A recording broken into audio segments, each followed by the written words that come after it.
സമ്മതിക്കാത്ത പ്രവൃത്തിയൊന്ന് ദൈവം ചെയ്യാൻ പോകുന്നു.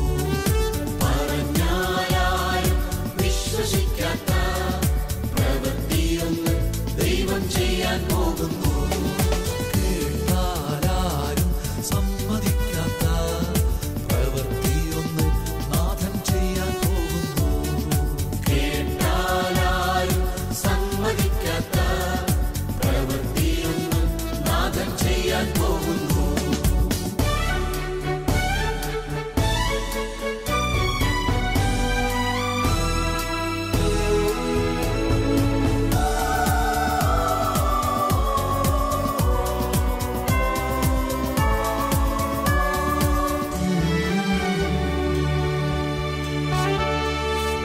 അതിശയമെന്ന് ജനം പറയും വിധത്തിൽ യേശു ഒരു പ്രവൃത്തി ചെയ്യും.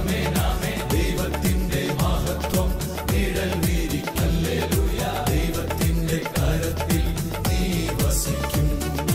അതിശയമെന്ന് ജനം പറയും വിധത്തിൽ യേശു ഒരു പ്രവൃത്തി ചെയ്യും. ദൈവത്തിന്റെ മഹത്വം നിഴൽ വീരിക്കും. ദൈവത്തിന്റെ കരത്തിൽ നീ വസിക്കും.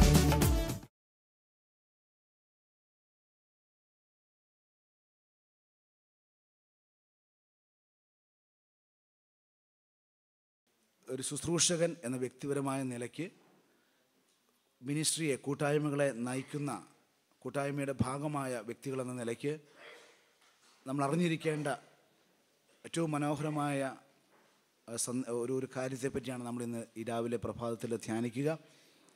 മറ്റൊന്നുമല്ല, രണ്ട് കാര്യങ്ങൾ: വിശുദ്ധ കുർബാനയുടെ പ്രാധാന്യവും മധ്യസ്ഥ പ്രാർത്ഥനയുടെ നന്മകളും.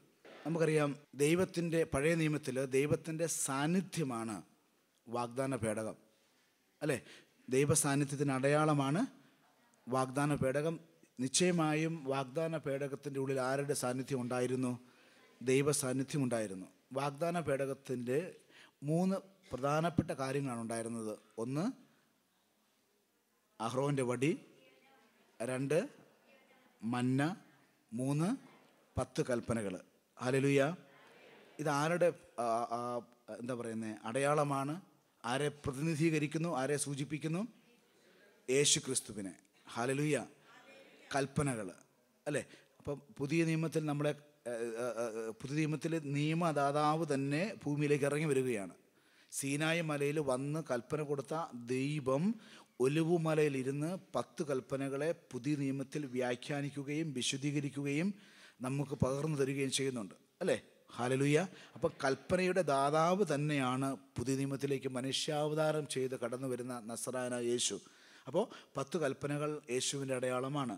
അഹ്റോൻ്റെ വടി, മഹാപുരോഹിതൻ, മെൽക്കീസെദെക്കിൻ്റെ ക്രമപ്രകാരമുള്ള മഹാപുരോഹിതൻ, നിത്യപുരോഹിതൻ, എന്നേക്കുമുള്ള ഏകബലിയാൽ സകല ലോകത്തിൻ്റെയും പാപത്തെ പരിഹരിച്ച മഹാപുരോഹിതൻ. ആരാണത്? ബലിയും ബലിയർപ്പകനും ബലിവസ്തുവുമായ യേശു ക്രിസ്തു. ഹല്ലേലൂയ.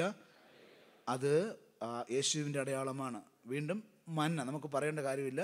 സ്വർഗീയ മന്നയായി ഈശോ പറയുന്നുണ്ട്, ഞാൻ സ്വർഗത്തിൽ നിന്ന് ഇറങ്ങി വന്ന ജീവൻ്റെ അപ്പമാണ്. അപ്പോൾ മന്ന ആരുടെ അടയാളമാണ്? യേശുവിൻ്റെ അടയാളമാണ്. അപ്പോൾ യേശുവിൻ്റെ സാന്നിധ്യം, ഹല്ലേലൂയ. പ്രിയപ്പെട്ട ദൈവജനമേ, ത്രിയേക ദൈവത്തിൻ്റെയും സാന്നിധ്യം എവിടെയുണ്ട്? വാഗ്ദാന പേടകത്തിൽ ഉണ്ടായിരുന്നു. 3 അടയാളങ്ങൾ അത് ത്രിയേക ദൈവത്തിൻ്റെ സാന്നിധ്യത്തെയും സൂചിപ്പിക്കുന്നു. അപ്പോൾ ഹല്ലേലൂയ. അപ്പോൾ ഈ വാഗ്ദാന പേടകം പഴയ നിയമത്തിലെ ദൈവ സാന്നിധ്യം ആണ്, ദൈവസാന്നിധ്യത്തിൻ്റെ അടയാളമാണ്. അത് ഏറ്റവും ശ്രേഷ്ഠമാണ്. അതിനെപ്പറ്റി നമുക്കറിയാവുന്ന ഞാൻ വിശദീകരിച്ച് പോകുന്നില്ല. ഹല്ലേലൂയ. ഹല്ലേലൂയ. നമുക്കറിയാം, വാഗ്ദാന പേടകത്തെ അശുദ്ധിയോടെ ആർക്കും സമീപിക്കാൻ അവകാശമില്ല, തൊടാൻ പോലും പറ്റുകയില്ല. ഹല്ലേലൂയ. അതിൻ്റെ എല്ലാ കാര്യങ്ങളും നമുക്കറിയാവുന്നതാണ്. Praise the lord. വളരെ പ്രധാനപ്പെട്ടൊരു കാര്യം നമ്മുടെ മനസ്സിലേക്ക് നമ്മൾ സൂക്ഷിക്കേണ്ടത്, എല്ലാ യുദ്ധങ്ങളിലും വാഗ്ദാന പേടകത്തിൻ്റെ സാന്നിധ്യം എവിടെയുണ്ട്? ഇസ്രായേലിലുണ്ടായിരുന്നു. ഹല്ലേലൂയ.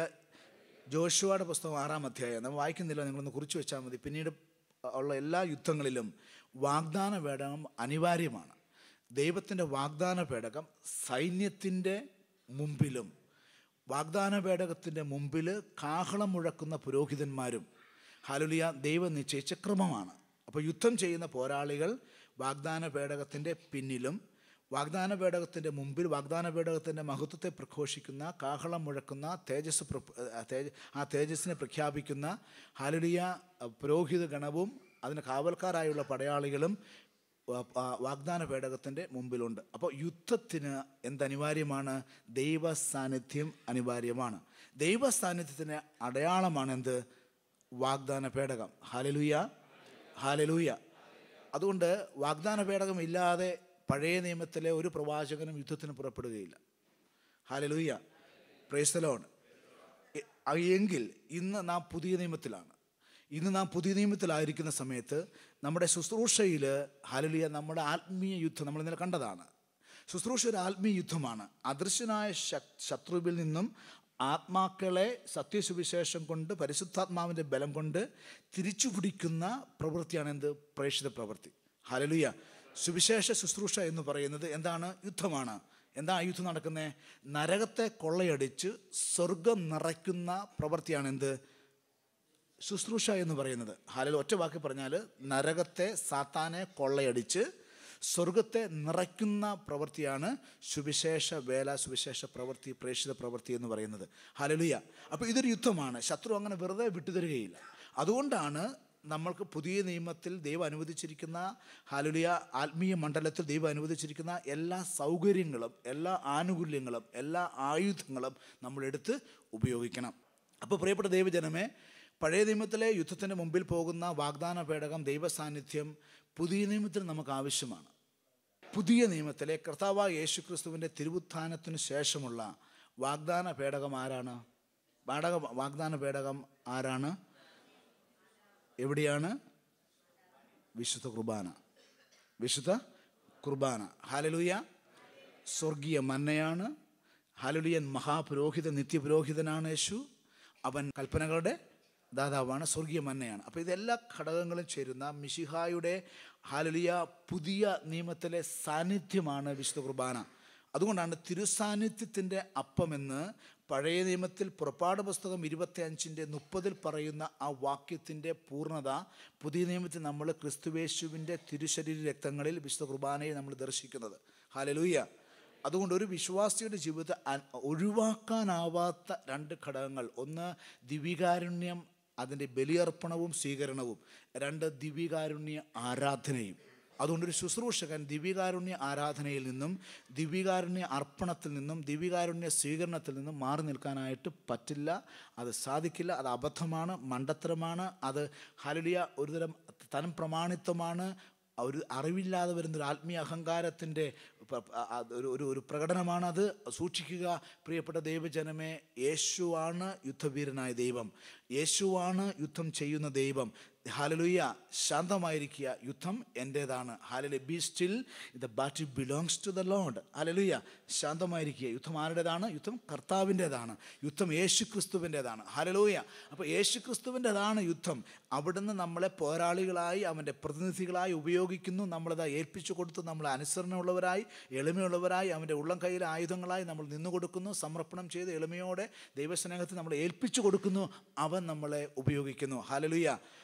അതുകൊണ്ട് അവനെ മുമ്പിൽ വിടുന്നതിൻ്റെയും അവൻ്റെ സാന്നിധ്യം തിരിച്ചറിയുന്നതിൻ്റെയും അടയാളമായി ദിവ്യകാരുണ്യത്തോട് നമുക്കുള്ള സ്നേഹം, ദിവ്യകാരുണ്യത്തോടുള്ള നമ്മുടെ അറിവ്, ദിവ്യകാരുണ്യത്തിൽ നമ്മുടെ ഒരു ഹല്ലേലൂയ ആശ്രയം ഉണ്ടായിരിക്കണം എന്ന് ദൈവം ആഗ്രഹിക്കുന്നു.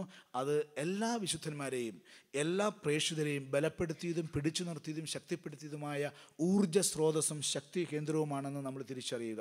അതുകൊണ്ട് പ്രിയപ്പെട്ട ദൈവജനമേ, ഞാൻ ഈ വിശുദ്ധ കുർബാനയിലേക്ക് പ്രവേശിക്കുന്നതിന് തൊട്ട് മുമ്പ് ഒരു വിശുദ്ധന്മാരുടെ മധ്യസ്ഥം നമുക്കറിയാം. നമ്മൾ വിശ്വാസ പ്രമാണം ചൊല്ലുന്ന സമയത്ത് പുണ്യവാന്മാരുടെ ഐക്യത്തിൽ, കമ്മ്യൂണിയൻ ഓഫ് സെയിൻസിൽ, അത് നമ്മൾ വിശ്വസിക്കുന്നവരാണ് അല്ലേ, നമ്മൾ പ്രഖ്യാപിക്കുന്നുണ്ട്. അതിനെപ്പറ്റി 1-2 കാര്യങ്ങൾ മാത്രം പറഞ്ഞിട്ട് ഞാൻ വിശുദ്ധ കുർബാനയിലേക്ക് പ്രവേശിക്കുകയാണ്. ബൈബിളിൽ 3 തരം മധ്യസ്ഥ പ്രാർത്ഥനകളുണ്ട്. വളരെ പ്രധാനപ്പെട്ടത്. അതിനെ പിന്നെയും വിശാലമാക്കണമെങ്കിൽ നമുക്ക് ആക്കാൻ പറ്റും. പക്ഷെ വളരെ പ്രധാനപ്പെട്ടതായി 3 തരം മധ്യസ്ഥ പ്രാർത്ഥനകൾ ബൈബിളിൽ പറയുന്നുണ്ട്. ഹല്ലേലൂയ. ഏക മധ്യസ്ഥൻ എന്ന് ഹല്ലേലൂയ ക്രിസ്തുവേശുവിനെ പറ്റി പറയുന്നുണ്ട്. അതുകൊണ്ട് പലപ്പോഴും ചിലരെങ്കിലും ഹല്ലേലൂയ ഇടർച്ചയ്ക്ക് കാരണമായി ഈ വാക്കുകളെ ഉപയോഗിക്കുകയോ അറിവില്ലാതെ ഇതിനെ വ്യാഖ്യാനിക്കുകയോ ചെയ്യാറുണ്ട്. നിശ്ചയമായും യേശു മാത്രമാണ് ഏക മധ്യസ്ഥൻ. മനുഷ്യർക്കും ദൈവപിതാവിനും ഇടയിൽ ഒരേക മധ്യസ്ഥനേ ഉള്ളൂ, ഒറ്റ മധ്യസ്ഥനേ ഉള്ളൂ. ആരാണത്? യേശു ക്രിസ്തു ഏത് വിഷയത്തിലാണ്? നമുക്കറിയാം 1 തിമോത്തി 2:5 അത് പറയുന്നത് അല്ലേ? ഏത് വിഷയത്തിലാണ്? പാപ പരിഹാര വിഷയത്തിൽ, പാപമോചന വിഷയത്തിൽ. പാപത്തെ മോചിക്കാൻ മനുഷ്യനും ദൈവത്തിനും ഇടയിൽ ഒരൊറ്റ മധ്യസ്ഥനേ ഉള്ളൂ. ആര്? കർത്താവായ യേശു ക്രിസ്തു. യാതൊരു സംശയമില്ല. 1 യോഹന്നാൻ 2-ന്റെ 1-2 വാക്യങ്ങളും ഇതേ കാര്യം ആവർത്തിച്ച് പറയുന്നുണ്ട്. ഹല്ലേലൂയ. പ്രിയപ്പെട്ട ദൈവജനമേ, അതുകൊണ്ട് ഒരു കാരണവശാലും ഈ കാര്യത്തിൽ സംശയം വേണ്ട. ഒരേ ഒരു മധ്യസ്ഥനേ ഉള്ളൂ മനുഷ്യർക്കും ദൈവത്തിനും ഇടയിൽ, കർത്താവായ യേശു ക്രിസ്തു. പാപപരിഹാര വിഷയത്തിൽ, പാപമോചന വിഷയത്തിൽ, ലോകത്തിലെ സകല മനുഷ്യരുടെയും പാപങ്ങൾ നീക്കുന്ന വിഷയത്തിൽ അവിടെ മറ്റാരെയും കൊണ്ടുവരാൻ പാടില്ല. മാലാഖമാരെയോ വിശുദ്ധരെയോ മതങ്ങളെയോ മതഭക്തി അഭ്യാസങ്ങളെയോ സൽപ്രവൃത്തികളെയോ സ്നേഹത്തിൻ്റെ ആവിഷ്കാരങ്ങളെയോ നമ്മുടെ ഉപവാസങ്ങളെയോ പ്രാർത്ഥനകളെയോ നമ്മുടെ ഒന്നിനെയും ഹല്ലേലൂയ പാപപരിഹാര വിഷയത്തിൽ കൊണ്ടുവരാൻ പാടില്ല. അത് കാൽവരിയാഗം മാത്രം, എന്നേക്കുമുള്ള ഏകയാഗമായി ഹല്ലേലൂയ നമുക്ക് വേണ്ടി മുറിക്കപ്പെട്ട അറക്കപ്പെട്ട പെസഹ കുഞ്ഞാടായ ക്രിസ്തുവേശു അല്ലാതെ മനുഷ്യർക്കും ദൈവത്തിനും ഇടയിൽ മറ്റൊരു പാപപരിഹാരമില്ല. പാപത്തെ പരിഹരിക്കാൻ പറ്റുന്ന മറ്റൊരു വ്യക്തിയില്ല, ഒരു മധ്യസ്ഥനില്ല. തിരിച്ചറിയുക. ഹല്ലേലൂയ. അവിടെ പറയുന്നത് വളരെ പ്രധാനപ്പെട്ടൊരു വാക്യമുണ്ട്. എന്ത്? മനുഷ്യനായ യേശു ക്രിസ്തു. ഈ ഏക മധ്യസ്ഥനെ പറ്റി പറയുമ്പോൾ പൗലോസ് പുസ്തകം പറയുകയാണ്, മനുഷ്യർക്കും ദൈവത്തിനും ഇടയിൽ ഏക മധ്യസ്ഥൻ യേശു ക്രിസ്തു മാത്രം. പിന്നെ എന്ത് പറയുകയാണ്? എന്ത്? മനുഷ്യനായ യേശു ക്രിസ്തു. ഹല്ലേലൂയ. നിങ്ങൾ ശ്രദ്ധിച്ചിട്ടുണ്ടായിരിക്കും ആ വാക്യം. ആരാണ്? മനുഷ്യനായ യേശു ക്രിസ്തു എന്ന് പറഞ്ഞാൽ മനുഷ്യാവതാരം ചെയ്ത് തൻ്റെ ശരീരത്തിൽ ബലിയർപ്പിച്ച എൻ്റെയും നിങ്ങളുടെയും സകല മനുഷ്യരുടെയും പാപത്തെ റോമാലേഖനം 8:3 പ്രകാരം സ്വന്തം ശരീരത്തിൽ ഏറ്റെടുത്ത യേശു ക്രിസ്തുവാണ് ലോകത്തിലെ പാപങ്ങളെ പരിഹരിക്കുന്ന ഏക മധ്യസ്ഥൻ. മനുഷ്യാവതാരത്തിന് മുമ്പ് യേശുവുണ്ട്, ദൈവമായ യേശുവുണ്ട്. അവനെ മനുഷ്യാവതാരത്തിൽ അവൻ സത്യദൈവമാണ്. അവൻ്റെ സ്വർഗാരോഹണത്തിന് ശേഷവും അവൻ സത്യദൈവം, എന്നേക്കും അവൻ സത്യദൈവമാണ്. ഹല്ലേലൂയ.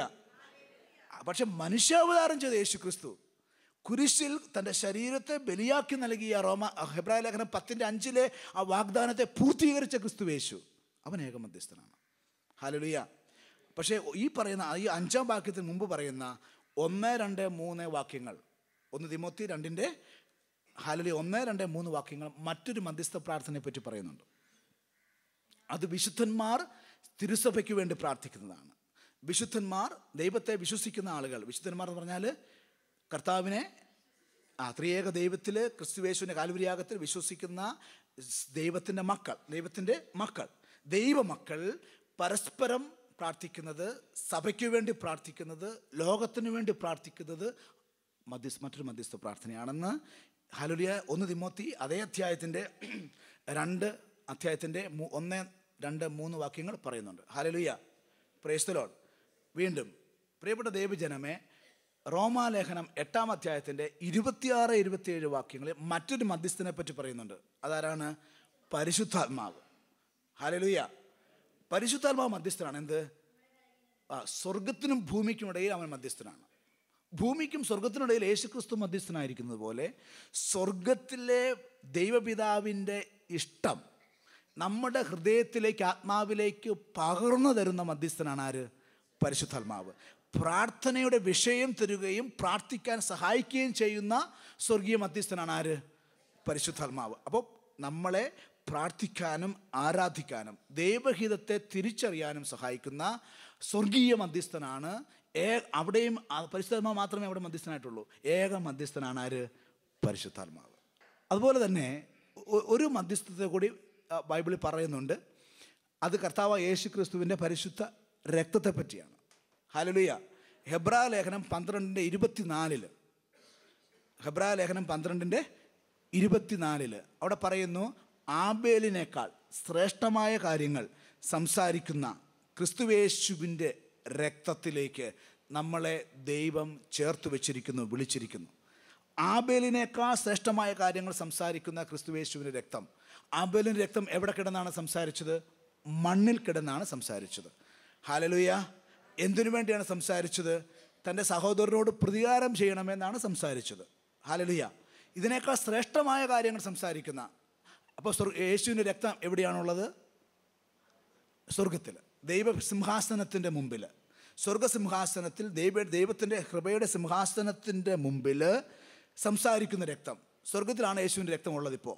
അപ്പോൾ അത് സംസാരിക്കുന്നു. അപ്പോൾ യേശു ക്രിസ്തുവിൻ്റെ രക്തം എന്താ സംസാരിക്കുന്നത്?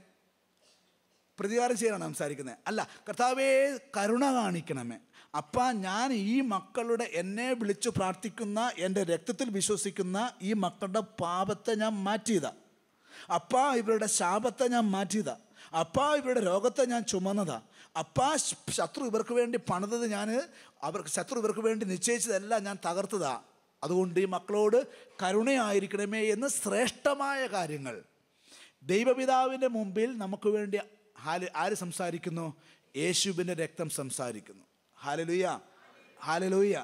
അപ്പോൾ ഇതൊരു മധ്യസ്ഥ പ്രാർത്ഥനയാണ്. യേശു ക്രിസ്തുവിൻ്റെ രക്തവും നമുക്ക് വേണ്ടി മധ്യസ്ഥം വഹിച്ചു പ്രാർത്ഥിക്കുന്നു. കാൽവരിയാഗത്തിൻ്റെ സകല അനുഗ്രഹങ്ങളും തിരുവുത്ഥാനത്തിൻ്റെ ശക്തിയും തന്നെ വിളിച്ചു പ്രാർത്ഥിക്കുന്ന ഏതൊരു എളിമയുള്ള വിശ്വാസിക്കും വിശുദ്ധനും ലഭിക്കാൻ വേണ്ടി സ്വർഗത്തിൽ യേശു ക്രിസ്തുവിൻ്റെ രക്തം ദൈവകൃപയുടെ സിംഹാസനത്തിന് മുമ്പിൽ നിന്ന് പ്രാർത്ഥിക്കുന്നു. ഇനി ഈ വിശുദ്ധന്മാരുടെ മധ്യസ്ഥ പ്രാർത്ഥനയിൽ എന്താ സംഭവിക്കുന്നത്? ശരിക്കും പറഞ്ഞാൽ അത് നമ്മൾ പറയുന്ന പോലെ പ്രാർത്ഥനയുടെ ഒരു കൃത്യമായ നിർവചനത്തിലേക്ക് അത് വരില്ല. പ്രാർത്ഥന ആരോട് മാത്രമാണ്? ദൈവത്തോട് മാത്രമാണ്. അപ്പം മധ്യസ്ഥന്മാരുടെ ഉള്ളത് എന്താണ്? പ്രാർത്ഥിക്കണമേ എന്നുള്ള അപേക്ഷയാണ്, റിക്വസ്റ്റാണ്, അഭ്യർത്ഥനയാണ്. പക്ഷേ നമ്മളൊരു പൊതുഭാഷയിൽ എന്തിനെ വിളിക്കുന്നു? പ്രാർത്ഥനയെന്ന് വിളിച്ചാൽ പോലും ദൈവത്തോടുള്ള പ്രാർത്ഥനയുടെ നിർവചനത്തിലെ പ്രാർത്ഥന അല്ലത്. ഹല്ലേലൂയ. എന്നാൽ അതൊരു റിക്വസ്റ്റാണ്. എന്തിന്? എന്നോടൊത്ത് പ്രാർത്ഥിക്കണം. ആരോട് പ്രാർത്ഥിക്കണം? ദൈവത്തോട് പ്രാർത്ഥിക്കണം. ഹല്ലേലൂയ. നമുക്കൊരു ചെറിയ തലവേദന വന്നു. നമ്മളെല്ലാവരെയും വിളിച്ച് പറയുമോ എനിക്ക് തലവേദനയാണ്, എനിക്ക് വേണ്ടി പ്രാർത്ഥിക്കുന്നു പറയുമോ? നമ്മൾ ഇല്ല. നമ്മൾ കർത്താവേ എൻ്റെ തലവേദന എടുത്തു മാറ്റുന്ന പ്രാർത്ഥിക്കും. ചിലപ്പോൾ എന്തെങ്കിലും ഒരു ചെറിയൊരു മരുന്നോ നമുക്കറിയാവുന്ന ഏതെങ്കിലും എന്താ പറയുക ഏറ്റവും ലളിതമായ ഒരു ചികിത്സാ മാർഗം നമ്മൾ അവലംബിക്കും. അതേസമയം ഒരാൾ ICU ആണ് കിടക്കുന്നതെങ്കിൽ നമ്മൾ എന്തു ചെയ്യും? നമ്മൾ പ്രാർത്ഥിക്കും. നമ്മൾ പ്രാർത്ഥനയുടെ ശക്തിയും അളവും കൂട്ടും. ഉപവസിച്ച് പ്രാർത്ഥിക്കും. ദിവ്യകാരുണ്യ സ്ഥാനത്ത് നമ്മൾ പ്രാർത്ഥിക്കും. നമുക്ക് പ്രാർത്ഥിക്കുമെന്ന് ഉറപ്പുള്ള എല്ലാവരെയും വിളിച്ച് നമ്മൾ പറയും. അല്ലേ? ഉറപ്പാണോ? ഉറപ്പാണ്. പറ്റുമെങ്കിൽ അവരെ ഫോണിൽ വിളിച്ച് ഫോണിൽ കൂടെ തന്നെ പ്രാർത്ഥിക്കാനായിട്ട് നമ്മൾ ആവശ്യപ്പെടും. ചിലപ്പോൾ നമ്മൾ രോഗിയുമായി ചില ദൈവദാസന്മാരുടെ അടുത്തേക്ക് ചെല്ലും പ്രാർത്ഥിക്കാനായിട്ട്. അല്ലേ? എന്തുകൊണ്ടാണ്? വിഷയം ഗൗരവമുള്ളതാണ്. എന്താണ് കാരണം? വിഷയം ഗൗരവമുള്ളതാണ്. നമ്മൾ ഒറ്റയ്ക്ക് പ്രാർത്ഥിച്ചാൽ പോരാ. നമ്മുടെ പ്രാർത്ഥനയുടെ ആ അളവ് മാത്രം പോരാ. അത്രമാത്രം ചങ്ങലയ്ക്ക് ബലം കൂടുതലാണ്. ശത്രു വെച്ചിരിക്കുന്ന നുകത്തിന് ബലം കൂടുതലാണ്. സാത്താനിക ആധിപത്യങ്ങളുടെ വലിയൊരു ശൃംഖല ഒരു വിഷയത്തിൻ്റെ മേൽ കൈവച്ചിട്ടുണ്ടെങ്കിൽ അതിനെ പൊട്ടിക്കണമെങ്കിൽ ഉന്നതമായ പ്രാർത്ഥന ആവശ്യമാണ്. ദാനിയേലിൻ്റെ പുസ്തകം 10-ാം അധ്യായം പിന്നീട് നിങ്ങളൊന്ന് വായിച്ചു നോക്കുക. അവിടെ എന്താണ് സംഭവിച്ചത്? ദാനിയേലിനെ പോലുള്ളൊരു പ്രവാചകന് ഒരു പ്രത്യേക വിഷയത്തിൽ എത്ര ദിവസം ഉപവസിച്ച് പ്രാർത്ഥിക്കേണ്ടി വന്നു? 21 ദിവസം. പ്രാർത്ഥന തുടങ്ങിയപ്പോഴേ ഗബ്രിയേൽ മാലാഖ സ്വർഗത്തിൽ നിന്ന് ഉത്തരവുമായിട്ട് പുറപ്പെട്ടു. പക്ഷെ ആര് തടഞ്ഞു കയറി? പേർഷ്യയുടെ പൈശാചിക ശക്തി കയറി ഗബ്രിയേലിനെ അങ്ങ് തടഞ്ഞു. ഹല്ലേലൂയ. പിന്നെന്താ സംഭവിക്കുന്നത്? സ്വർഗീയ മണ്ഡലത്തിൽ ഒരു യുദ്ധം നടക്കുകയാണ്. ഗബ്രിയേൽ ആരെ വിളിച്ചു? മിഖ്യാലിനെ വിളിച്ചു. മിഖ്യാലിനോട് പറഞ്ഞു ഇവനെ ഒന്ന് കൈകാര്യം ചെയ്യും, ഞാൻ ദാനിയേലിൻ്റെ അടുത്തേക്ക് പോകാതിരിക്കാൻ പറ്റില്ല, ദൈവം എന്നെ അയച്ചതാണ്. അങ്ങനെ യുദ്ധം മിഖ്യാലിനെ ഏൽപ്പിച്ചിട്ട് ഗബ്രിയേൽ ആരുടെ അടുത്തേക്ക് വരുന്നു? അപ്പോഴേക്ക് എത്ര ദിവസമായി? 21 ദിവസമായി. ആലോചിച്ച് നോക്കിയേ, നമ്മൾ എന്തുമാത്രം ഈ വിഷയത്തിൽ ഒരു ഗൗരവം എടുക്കണമെന്ന് ആലോചിച്ച് നോക്കിയേ. ഹല്ലേലൂയ. ഹെബ്രായ ലേഖനം 1:14 വാക്യം എന്താ പറയുന്നത്? രക്ഷയുടെ അവകാശികളാകാനിരിക്കുന്നവർക്ക് ശുശ്രൂഷ ചെയ്യാൻ അയക്കപ്പെട്ട സേവാത്മാക്കളല്ലേ അവരെല്ലാം. ഇവിടെ ആരാണ് അവരെല്ലാം എന്ന് പറഞ്ഞാൽ?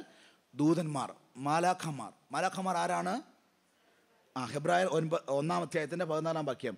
രക്ഷയുടെ അവകാശികളാകാനിരിക്കുന്നവർക്ക് ശുശ്രൂഷ, നമ്മളെ ശുശ്രൂഷിക്കാൻ, നമ്മൾ രക്ഷയുടെ അവകാശികളാകാനിരിക്കുന്നവരാണ്. രക്ഷയുടെ അവകാശം ഏറ്റെടുത്തവരാണ് നമ്മൾ, അല്ലേ?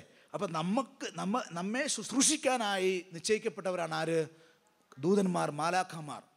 യുദ്ധം ചെയ്യാനായിട്ട് ജെറീക്കോയുടെ മുമ്പിലേക്ക് പോകുന്ന സമയത്ത് ജോഷുവ ഒരു പടയാളിയെ കാണുന്നുണ്ട്. ഊരിയ വാളുമായി നിൽക്കുന്ന ഒരു പടയാളിയെ കാണുന്നുണ്ട്. അപ്പോൾ ജോഷുവ അവനോട് ചോദിക്കും, നീ എൻ്റെ പക്ഷത്താണോ ശത്രു പക്ഷത്താണോ? ഹല്ലേലൂയ. അപ്പോൾ എന്ത് പറയും? ഞാൻ കർത്താവിൻ്റെ ദൂതനാണ്. ഹല്ലേലൂയ. ആലോചിച്ച് നോക്കിയേ, ജെറീക്കോ പ്രാർത്ഥന തുടങ്ങുന്നതിന് മുമ്പ് തന്നെ ഹല്ലേലൂയ ദൈവം ദൂതനെ അയച്ചു കഴിഞ്ഞു. ദൈവം ആ സ്ട്രാറ്റജി ഒരുക്കുമ്പോഴേ, പദ്ധതി ഒരുക്കുമ്പോഴേ, തന്ത്രം ഒരുക്കുമ്പോഴേ ആരെ അയച്ചു കഴിഞ്ഞു? മാലാഖയെ അയച്ചു കഴിഞ്ഞു. മാലാഖ അതിൽ വീഴ്ത്തും. ഹല്ലേലൂയ. അവിടെ വാഗ്ദാന പേടകം വേണം, സ്തുതികൾ വേണം, കൃത്യമായ ദൈവാനുസരണം വേണം.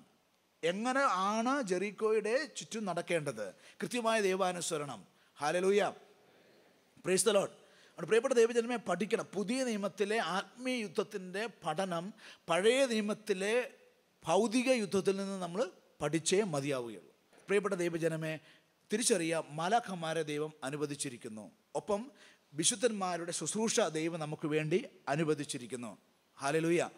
ഏലിയ പ്രവാചകനും മോശയും യേശുക്രിസ്തു ഭൂമിയിൽ ഉണ്ടായിരുന്ന കാലത്ത് രൂപാന്തരീകരണ മലയിൽ പ്രത്യക്ഷപ്പെടുന്നുണ്ട്. ദൈവം അനുവദിച്ച് ദൈവം അയച്ചവരോട് വരുന്നുണ്ട്, അല്ലേ?